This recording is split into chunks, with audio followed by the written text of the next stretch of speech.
La baie de Quiberon a la particularité d'être un plan d'eau de navigation extraordinaire. Elle est d'ailleurs considérée comme une des plus belles baies du monde. Elle est abritée par tous les temps et elle permet tous les types de navigation. Et la Trinité, pour ça, est vraiment idéale pour la navigation de haut niveau, mais également elle est accessible à tout plaisancier. C'est un port qui a un gros atout, qu'il est naturellement abrité. Il est situé dans une ria. Une ria, c'est un bras de mer qui s'enfonce dans les terres. Le port de la Trinité a toujours été un port qui a accueilli les bateaux de course. Tabarly a préparé son premier bateau. Tous les grands skippers sont passés au port de la Trinité. Pourquoi? Parce que sans aller très loin, aussitôt qu'on a passé Belle-Île, on se retrouve en plein Atlantique, donc avec des conditions réelles de navigation. On va dire qu'à partir du mois d'avril jusqu'à la fin mai, le port est en effervescence complète au niveau des manifestations. On ouvre le bal avec le SPI Ouest France, qui est la plus grande manifestation européenne de voiliers habitables, avec à peu près 500 bateaux.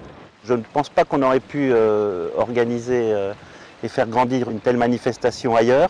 On a la Trinité et le charme de cette petite ville. Et puis on a le port.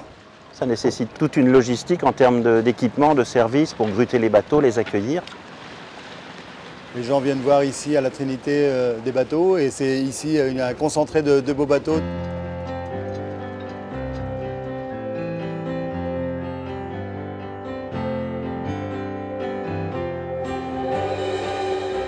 L'activité du port au départ, comme beaucoup de ports, ça a été du commerce, des échanges. C'est un port de pêcheurs, c'est aussi un gros bassin ostréicole. Toutes les clientèles n'ont pas les mêmes pratiques, n'ont pas les mêmes façons de naviguer. Il y a des plaisanciers qui peuvent venir une fois 15 jours, ce qui fait que le reste du temps, leurs bateaux peuvent se mettre à terre. On a un tissu professionnel très qualitatif dans tous les domaines pour entretenir les bateaux. C'est un moteur économique de poids pour la commune, pour le département, pour la région. On sait que 100 bateaux génèrent à peu près 10 emplois directement liés au nautisme.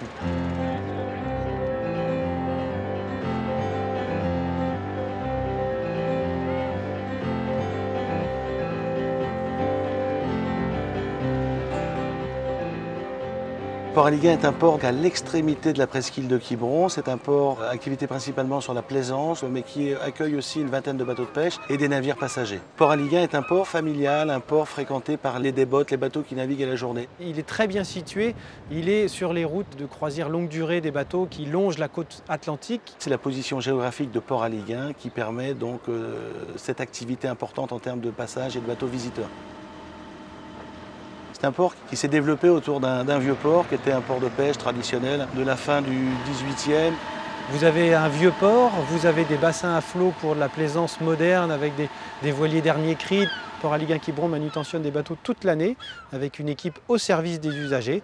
Et on n'est qu'à 10 minutes à pied du centre-ville de Quiberon. Nous venons de reprendre la maison des gardiens de phare et c'est un plus pour les plaisanciers puisque c'est un lieu d'animation très fréquenté. À l'aide de cette petite carte, vous déclarez votre absence et vous pouvez, c'est le jeu, bénéficier de la gratuité dans tous les différents ports qui appartiennent au réseau Passeport Escale. Créé à l'initiative de la Compagnie des ports du Morbihan et qui rassemble aujourd'hui une centaine de ports de plaisance sur la façade atlantique et même en Angleterre, en Espagne, ainsi que quelques ports sur la côte italienne. L'idée donc c'est de permettre à chacun de mieux profiter du domaine public maritime. Un bateau qui part naviguer libère donc sa place et permet à d'autres bateaux de l'occuper. L'organisation d'un port de plaisance, c'est la mise en relation entre les professionnels, les associations, les navigateurs, les plaisanciers, afin de développer une synergie entre tous ces acteurs. C'est un lieu qui amène les visiteurs, qui crée de l'économie, qui est un lieu de vie.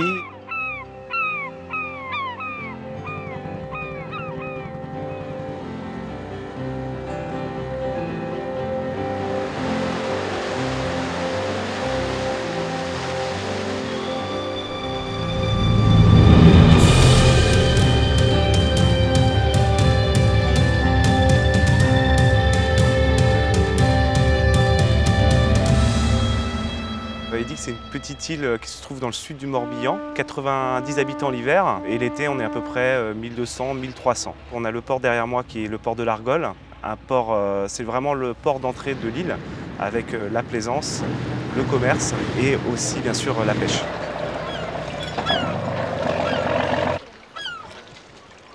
Le port d'Edic est assez petit, donc on a 30 places sur ponton, 5 à 6 places sur la plage et on a un système d'amarrage très différent des autres ports. Chaque bateau s'amarre sur l'une des 4 tonnes du port de l'Argol jusqu'à former, une fois que la tonne est complète, une étoile ou ce qu'on appelle sur l'île une marguerite. Edic a des atouts bien sûr historiques, mais aussi naturels importants. Sur un si petit territoire, 209 hectares, on a une diversité des milieux très importante.